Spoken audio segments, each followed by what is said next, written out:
কিছু স্থাপনা আছে যা কখনো কথা বলে না, কিন্তু হাজারো প্রাণ বাঁচিয়ে দেয়। যা একা দাঁড়িয়ে থাকে ঝড় তুফানের মাঝে, পাহাড়ের চূড়ায়, এমনকি দ্বীপের একাকী প্রান্তে। যাই হোক, আমরা কথা বলছি বাতিঘর নিয়ে, যাকে ইংরেজিতে বলা হয় লাইট হাউস। এগুলো কেবল পাথরের মিনার না, এটা হলো ইতিহাসের জীবন্ত এক সাক্ষী, যার মধ্যে কিছু বাতিঘরে আজও জ্বলছে শত বছরের আগের আগুন।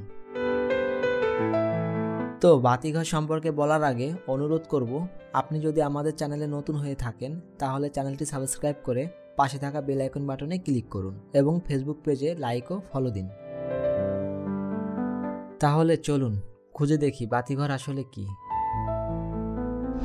বিশ্বের প্রথম এবং সবথেকে বিখ্যাত বাতিঘর ছিল আলেকজান্দ্রিয়ার ফারস, যা খ্রিস্টপূর্ব 280 থেকে 247 সালে মিশরের আলেকজান্দ্রিয়া বন্দরে নির্মিত হয়।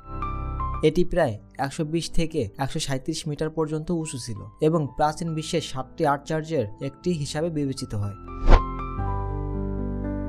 এটি আগুন ও আয়নার মাধ্যমে আলো প্রক্ষেপণ করত।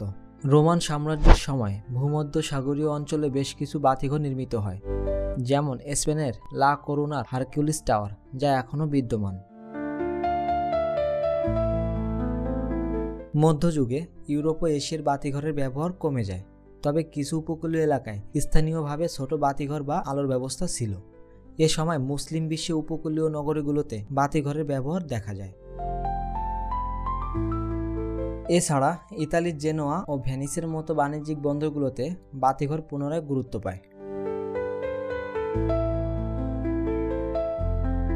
17শো শতাব্দীতে বাতিঘরের নকশা ও আলোর উৎস উন্নতি ঘটে। কয়লা, তেল বা মোমবাতির পরিবর্তে তিমির তেল এবং পরে কেরোসিন ব্যবহৃত হতে থাকে।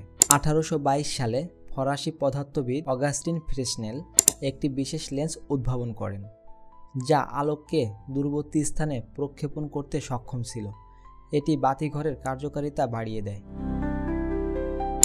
এ সময় ইংল্যান্ডের এডিসন লাইট হাউস এবং ফ্রান্সের কর্ডোয়ান লাইট হাউসের মতো উল্লেখযোগ্য বাতিঘর নির্মিত হয়। এরপরে বিংশ শতাব্দীতে বাতিঘরে বিদ্যুৎ চালিত বাল্ব এবং স্বয়ংক্রিয় ব্যবস্থা চালু হয়। এতে মানুষের সরাসরি তত্ত্বাবধানের প্রয়োজনীয়তা কমে যায়। বহু আগে, যখন জিপিএস, রাডার বা স্যাটেলাইট ছিল না, তখন সমুদ্র যাত্রা মানেই ছিল জীবন মৃত্যু খেলা। পাথরের উপকূল, প্রবাল প্রাচীর কিংবা দুর্গম দ্বীপ সবই ছিল বিপদ। এমন অবস্থায় বাতিঘর কাজ করত পথ প্রদর্শক হিসাবে। আলো দেখিয়ে জানান দিত, এখানে আছে উপকূল, এদিকে আছে বিপদ, আর এই পথে রয়েছে বন্দর। আর প্রতিটি লাইট হাউজের আলোর রং ও ফ্ল্যাশিং প্যাটার্ন ছিল আলাদা, যেন নাবিকরা বুঝতে পারে তারা ঠিক কোন জায়গায় আছেন।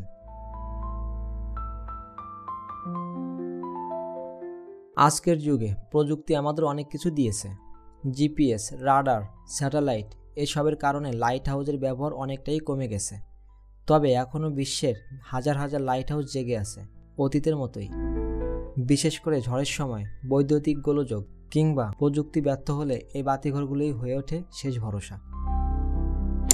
বাতিঘরের সবথেকে মানবিক দিক হচ্ছে লাইট হাউস কিপার বা বাতিঘর রক্ষক। প্রযুক্তি আসার আগে একজন বা একাধিক কিপারকে দিয়ে দিনরাত পাহারা দিতে হতো।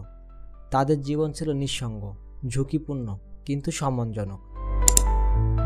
তীব্র ঝড়, ঠান্ডা, একাকিত্ব সবকিছুই হার মানিয়ে তারা রক্ষা করত সেই আলো, যাতে একটা জাহাজও না ডুবে যায়। এখন অনেক লাইট হাউস অটোমেটেড হলেও কিছু কিছু জায়গায় এখনও মানুষ নিয়োজিত থাকেন এই দায়িত্বে। যাই হোক, ভবিষ্যতে হয়তো লাইট হাউসের ভূমিকা বদলে যাবে। স্মার্ট প্রযুক্তি, রোবোটিক কিপার, সোলার সিস্টেম এসব যোগ হচ্ছে বাতিঘরে। অনেক বাতিঘর এখন পর্যটন কেন্দ্রের রূপ নিয়েছে। কেউ কেউ এটিকে হোটেল বা রেস্টুরেন্টে রূপান্তর করেছে।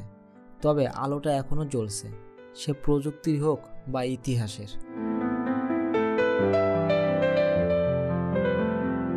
তো বাতিঘর শুধু আলোর মিনার নয়, এ এক জীবন্ত ইতিহাস, এ এক নিঃশব্দ প্রহরী, যা যুগ যুগ ধরে মানবজাতিকে রক্ষা করেছে। আর সেই গল্পের নায়ক শুধু কংক্রিটের মিনার নয়, বরং সেই মানুষগুলো যারা নিজেদের নিঃসঙ্গতা বিলিয়ে দিয়েছে আমাদের নিরাপত্তার জন্য। যাই হোক, ভিডিওটি যদি ভালো লেগে থাকে তাহলে একটা লাইক দিন, বন্ধুদের সঙ্গে শেয়ার করুন। আর হ্যাঁ, এমন আরও তথ্যবহুল ভিডিও পেতে অবশ্যই চ্যানেলটি সাবস্ক্রাইব করুন। আলোর মতো জ্বলুক আমাদের জ্ঞান। আবার দেখা হবে পরবর্তী ভিডিওতে। ততক্ষণ ভালো থাকবেন। ধন্যবাদ সবাইকে।